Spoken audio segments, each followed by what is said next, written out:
The state appears through Assistant District Attorney Holly Rockow in person. Mr. Cote appears in person in custody with counsel Joel Feliski. We're set today in this matter for a plea and sentencing hearing. The parties have reached an agreement. Mr. Feliski, can you please recite the agreement for the record? Yes, Your Honor. Mr. Cote has agreed to plead to one count of misdemeanor disorderly conduct with the remaining counts in the complaint dismissed and read in, and a joint recommendation by both parties for court costs totaling $443. And I believe he was in the process of a revocation. Was he revoked or did? Yes, Your Honor. As of yesterday afternoon, the final decision from the administrator came in and he has been revoked and he will be sent to Polk County for sentencing. Okay. And what charges was he convicted of in Polk County? I believe they were substance use related, Your Honor. I was not originally opted into that case. That was my predecessor, Mr. Pollack. Unfortunately, I cannot speak to any detail as to the nature of those charges. All right, thank you. I can just pull it up. I just am curious. Of the bail, but that was the Polk County bail. And so it looks like that was all resolved with his latest revocation. So those bail jumps. Notice how they're reading in the bail jumping charges. This means the judge can consider those actions during sentencing without the defendant being formally convicted of them. It's a common legal maneuver to simplify a complex rap sheet. Being dismissed and read in is appropriate for that reason. And I don't believe that any additional confinement or supervision is going to be necessary as he is facing that sentence for the revocation. Okay. All right. So we do have victim SB in the courtroom here today, and Ms. Bauer, SB would like to make a statement. Is that correct? Yes, Your Honor. SB may come up here and have a seat at the black desk, and you may provide a statement. If you are going to read something, please read it very slowly so my court reporter can take everything down. Of course. Day from then until the 22nd of October or the 21st of October, there were fights. He would hit me, but he always thought that he could just make it up. Sorry. On October 21st, we were at a friend's house and he was on the phone with a friend, and just out of nowhere, he called me the B word and then threw a car manual at me. A couple hours later, my world flipped around. On October 22nd, about midnight, we left the friend's house and he drove to a parking area in Grantsburg. I ended up falling asleep in the passenger seat, like I always had. He ended up waking me up to ask me where the drugs were. I handed him what he had wanted, and I went back to sleep. He woke me up again and asked me for the other bag. I said I gave him everything I had and I didn't have anything else. He got angry and started. So I thought I was going to try and call for help. He ended up taking my phone and with his two hands, literally ripped it in half. The fourth time he woke me up, I kept repeating what I had told him every time. And this time I looked at him and I looked in his eyes and they were black. It was like Andy was gone and someone else took over. The next thing I knew, he started bashing my head against the passenger window. And all I kept thinking was, I have to get away, otherwise he's going to kill me.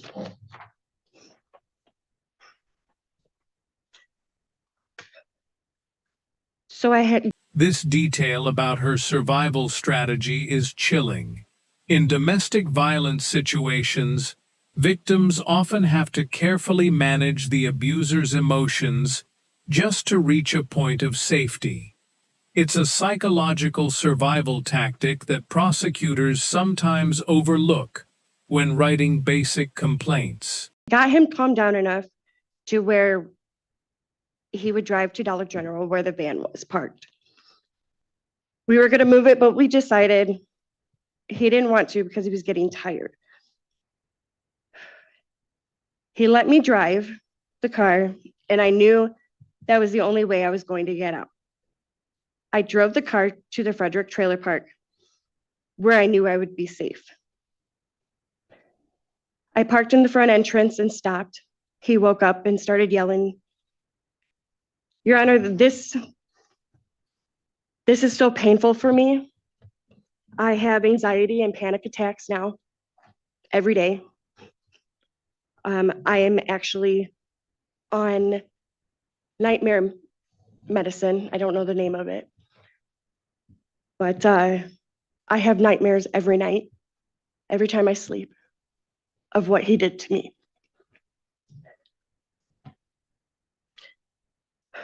I am in therapy almost either 1 or 2 days a week, and I will be on therapy for at least 3 years," she said. This was 6 months ago, and yet it still gets to me every day. I don't know how I'm going to move on from this. So I'm asking you for some stipulations. 90 days in jail, no contact with me, my property, or my roommates, no possession of firearms, anger and drug treatment, and probation. I don't think it's fair. Was an argument and it may have escalated, but what I have access to doesn't discuss the level of what that argument may have been or consisted of. So, all right, so then the agreement, Ms. Rockow, now again, after hearing the victim, what is the basis for the agreement in the justice or in the public interest? Well, Your Honor, I think some of that information wasn't information that the state had when this case was charged or when this offer was made. It's not my file, but from my review, I didn't happen upon that, what was described just now. So based on the facts that are contained in the criminal complaint. And again, and I'll state, you're probably hearing or seeing it for the first time as the court is, because the criminal complaint is one small little paragraph that just describes a fight. The district attorney is in a defensive posture now. They've offered a deal that looks incredibly soft after hearing the victim's trauma, and they're trying to justify it by pointing to the defendant's legal issues in other counties. And is going to be presumably serving a jail sentence. I think at least one of those had some stayed jail time. So I think that he's going to remain in custody for a while. I don't believe that based upon the facts that anything more is necessary here. I think that the bail jumps again were associated with the Polk County cases. So I don't consider that to be, of course, he violated his bond.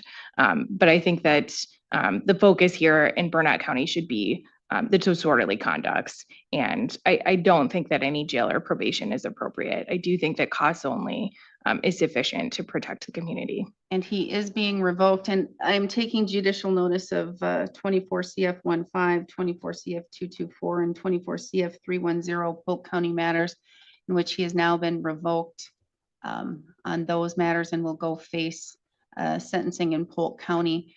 I believe in those cases, There is no state jail time. That was that fictitious thing that some judges do, and they fictitiously say, I'm having that fictitious conditional Conditional jail jail. for probation to use if they wish to do. Understood. And so with regards to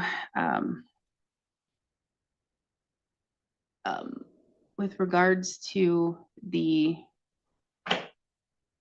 charges in Polk, he does have the possession of amphetamine with the repeater. So that means the maximum possible penalty of 1 year he could face, with the increase of no more than 2 years for that underlying misdemeanor in Polk County. But that's for Polk County to deal with and for you to deal with in Polk County. And you were under bond jump. To my understanding, Your Honor, that is correct. It's a plea for 1 count of disorderly conduct, with the remaining counts in the complaint to be dismissed and read in. As has been stated, he is currently he has been revoked from probation, and he will be sent to Polk County for sentencing after revocation. I would like to take note that he has been in custody on this revocation hold stemming from this incident since October 31st of 2024. He has accumulated approximately 155 days of jail credit. This is the plea colloquy. The judge is legally obligated to ensure the defendant is making a knowing, intelligent, and voluntary waiver of his rights. If he seems confused or high, the whole thing has to stop immediately.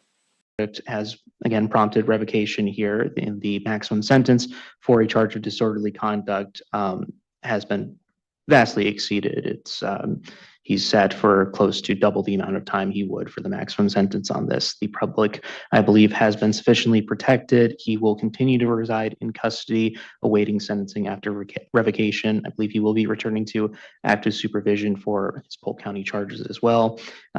In entering this plea, he is taking accountability for this and does wish to move on. For those reasons, I would ask the court to adopt the joint recommendation. Thank you. All right, can I have the plea questionnaire waiver of rights form, please? Yes, Your Honor. May I approach? You may. You're pleading guilty to 1 count of disorderly conduct, is that correct? Yes, Your Honor. Did your attorney go over with you what the state would have to prove your guilt beyond a reasonable doubt? Yes, Your Honor. Did your attorney go over with you the maximum possible penalties you face? Yes, Your Honor. No mental illness or disorder, and no alcohol, medications, or drugs? No, Your Honor. Because you're charged with crimes, you are entitled to constitutional rights, and each of these rights is listed on this document. Did your attorney thoroughly go over these rights with you? Yes, Your Honor. Do you understand them completely? Yes, Your Honor. Do you understand that by pleading guilty, you're waiving and giving up these rights? Yes, Your Honor. Do you need me to go over these rights with you in any more detail? No, Your Honor. You understand that if you're not a citizen of the United States, your plea could result in your deportation? Yes, Your Honor. Do you understand the state would have to prove on or around October 21st, 2024 in Burnett County, Wisconsin, while in a private place you engaged in indecent, boisterous, abusive, and otherwise disorderly conduct, which under the circumstances did tend to provoke a disturbance? Understand that is simply a recommendation to the court.